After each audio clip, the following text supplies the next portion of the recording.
Well, we actually did really well last night. I was pretty worried because it was so cold, but the setup worked pretty good. I had the boys each in their own sleeping bag, and then I put my feet down in this mummy bag. I hate mummy bags, so I never totally zip up in them, but I wanted to get my legs and feet in them. And then I have this big, kind of more of a down type sleeping bag that I always lay over the top of all of us. So put that over the top of all of us, and between the body heat and those, we were great. I think it got down to about 5 or so. It's 7 in the morning right now. It's about 10 degrees.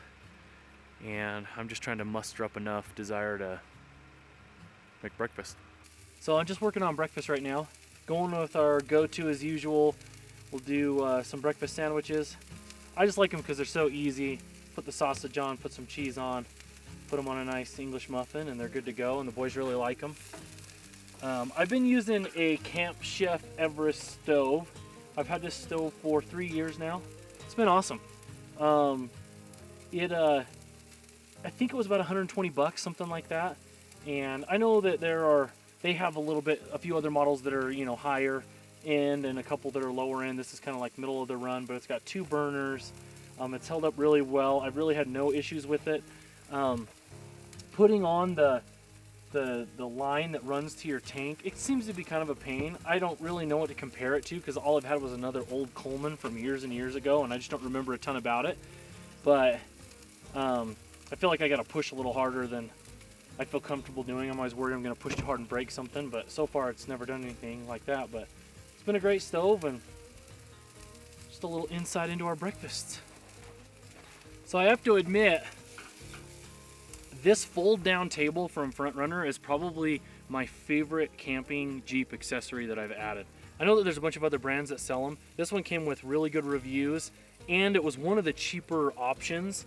But I absolutely love it. We can fold it down, pull out this slide-out cutting table. I pretty much just use the cutting table mostly to hold other stuff, but absolutely thrilled with it. And it doesn't seem, some people have complained that, these things will loosen, and I check the bolts on them every once in a while. I've had no issues with that. It's been fantastic, but it just makes the back so much more convenient for cooking and different things like that. So I am a huge advocate of some type of a drop-down folding cook table, and I love the Front Runner one. So a little quick space-saving tip.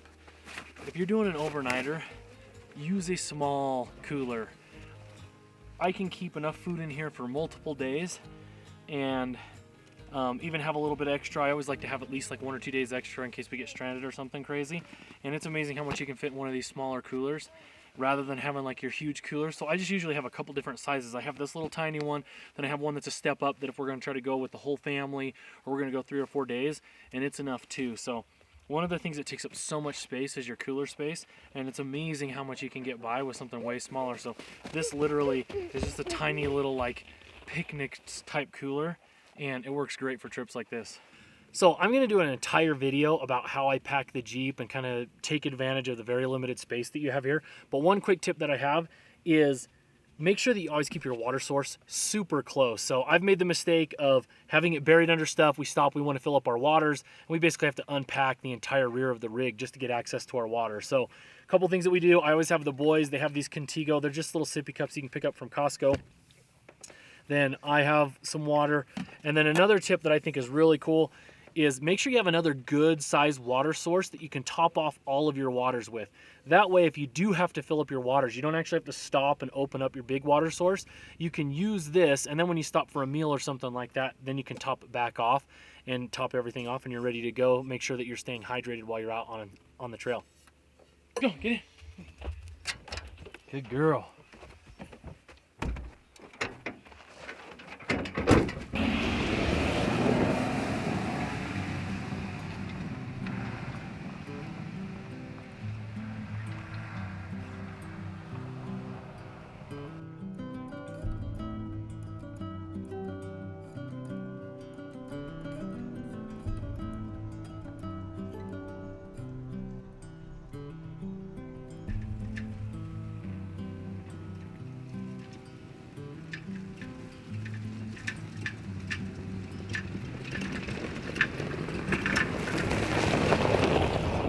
It did snow a little bit more last night, but not too bad, luckily. So I know that next week it's supposed to snow like almost every single day. But anyways, we've got some family coming in this evening, so we've got a couple more hours that we can do some exploring in the snow, and then we'll have to start heading back. Just really looking forward to experiencing a few more hours out on the trail in the snow.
Getting really close here to the peak where we actually start going down, and man, the snow is a lot deeper right here, so I'm glad we're getting close to the top.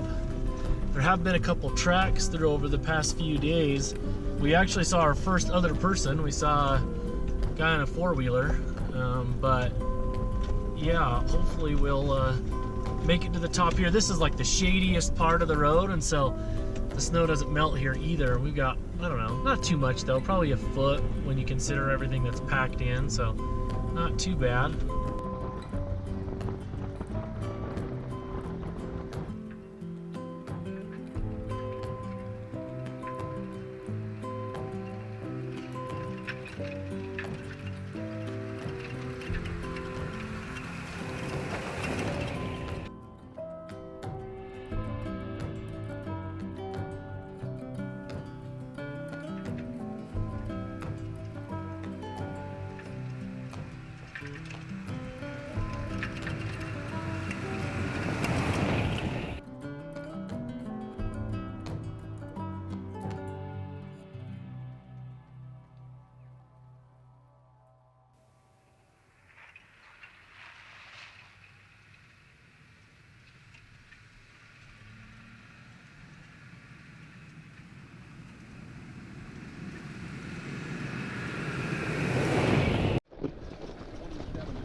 Deer Creek down there. All right, this little switchback trail that leads down the mountain, I've never been down it. If you go down to the right, it kind of takes you down the road towards Cascade Springs. I believe this drops you off kind of by Soldier Hollow. And it's a pretty fun little switchback trail, and considering that it's fairly soft and pretty slick, it makes it even a little bit more fun. So I think we have a few more switchbacks to go.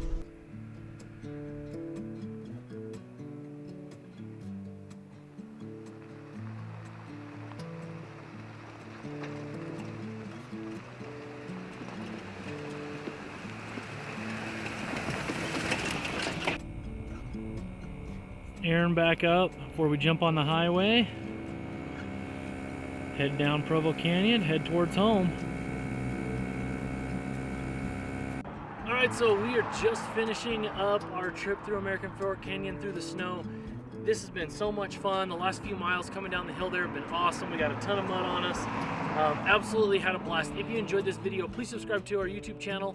Also hit that like button. And make sure you hit that notification bell so that you get an update every time we launch a new video.